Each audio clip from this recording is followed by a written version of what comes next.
Chad, the word analytics, does it make you cringe now? It doesn't make me cringe, the simple word analytics. I think when used properly by teams, very beneficial. I'm not some old, stodgy, you just got to be a scout and not look at numbers type guy. Here's the problem, though. Analytics, when put in the hands of fans, can make the fan dumber. And what analytics will do is take common sense out of sports. When you bring in Jadeveon Clowney to your team, you expect Jadeveon Clowney to, I don't know, register a single sack? That's the bottom line bar of what you're doing. When you try to do these mental gymnastics to justify a guy that you happen to like by saying, advanced analytics show this guy's really good against the run. Paul, we got this in Cleveland. We did a couple of interviews this week up in Cleveland. You were asked the question, I was asked the question, analytics show that Jadeveon Clowney is great against the run. These are Cleveland sports talk hosts and Cleveland fans trying to talk themselves into Jadeveon Clowney is going to be a very good player. Clowney may be good against the run. It still didn't prevent a couple of running backs in James Robinson and Dalvin Cook from going off against the Titans.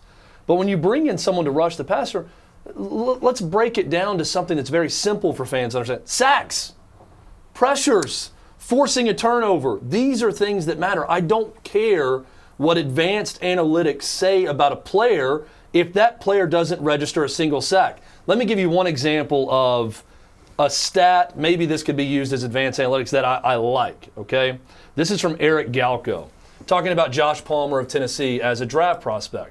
Josh Palmer had 101 snaps versus likely top-round cornerbacks, Surtain, Horn, Campbell, Stokes, and Joseph. These are a lot of opportunities against the best corners in this draft. He was 14 for 14 on catchable balls thrown his way. He had 4 touchdowns, 16 yards per reception against those corners. Now that is a stat, when I see it, makes me think, boy, Josh Palmer was good against great players.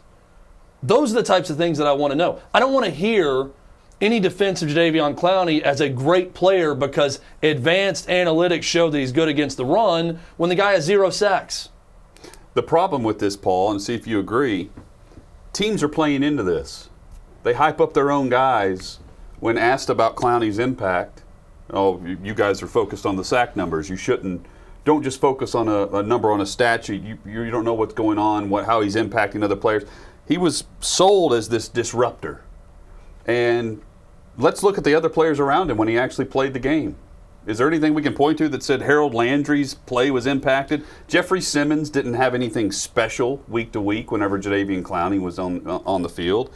But I feel like every team, whenever they sign their player, is going to sell, in some cases, a bill of goods hoping that they strike gold. Clowney, the idea of Jadeveon Clowney is nice. But the stat I look at is games available. And the guy, you can't count on him to be available on your game day roster because he's going to be hurt. Well, I think Clowney's been masterful at living off reputation. Yes. More so than maybe anybody you could think of in the league. A guy it seemed like that was going to happen for was Richard Sherman. And Richard Sherman actually has played good football. Well, and let's take it away. Let's talk broader. Let's take it away from Clowney, Richard Sherman, anyone else. To fans out there, you're going to hear from talking heads who try to act all pious and tell you how they're going to educate you on that. I'm going to educate the fans on this. I'm going to educate the fans on that. Well, I'm not going to do that, all right? We're not going to do that on this show necessarily. But I will say this. You're allowed to ask the damn common sense question. Like, why the hell can this guy not get a sack? You don't have to listen to the coach of your team on everything. This is one mold I want to break with people who watch or listen to the show. Just because, and Hutton, you bring up a good point, people are buying what the coaches are saying. Well, you're looking at sack numbers and you should look at this, this, and this. You don't have to buy everything your head coach says or your GM says. This is where I think, in a way, not just fans, but media lose their way a bit in their gullibility and how they listen to coaches on everything.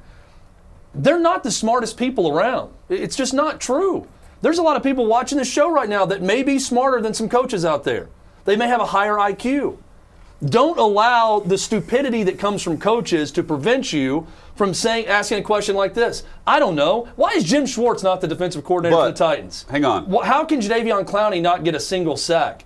Even if the coach is saying something, you don't have to regurgitate what that coach says. You have a brain also. I don't want to talk down to people that watch or listen to this show. You can ask the obvious questions as well. And we've gotten away from that. A lot of the coaches hate all these numbers. Positional coaches hate some you'll talk to hate all of the analytics and the requirements that you have to go column by column. But they love it when they can defend a guy with it.